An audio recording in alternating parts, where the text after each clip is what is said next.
Sandali, dahil hindi lahat ng armored vehicle na may silbi ay imported. Ito ang MX-8 AEV Barako ng Armed Forces of the Philippines, isang tahimik pero makabuluhang produkto ng Self-Reliant Defense Posture Program. Hindi man ito kasing kinang ng foreign armor, pero ito ang patunay na kayari ng Pilipino. Ang MX-8 Armored Engineering at Escort Vehicle, na mas kilala bilang Barako, ay locally developed na 4x4 armored vehicle na dinisenyo para maging praktikal, abot kaya, at swak sa pangangailangan ng AFP.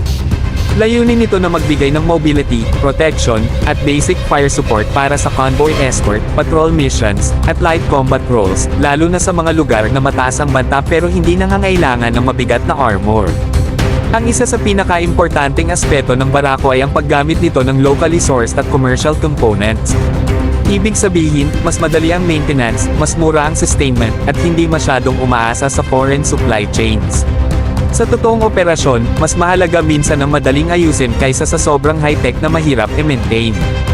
Bilang armored escort vehicle, kayang protektahan ng MX-8 ang mga sundalo laban sa small arms fire at shrapnel. Hindi ito main battle vehicle, pero sapat para sa counter-insurgency operations, internal security missions, at protection ng engineering units na nagtatrabaho sa conflict-prone areas. Dito pumapasok ang engineering role nito, pwedeng magsilbing support platform habang nagre-repair ng kalsada, tulay, o naglilinis ng route. Sa mas malawak na perspektibo, ang Barako ay simbolo ng tamang mindset.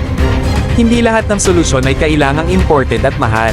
Minsan, mas epektibo ang locally built na alam ang terrain, klima, at aktwal na pangangailangan ng tropa.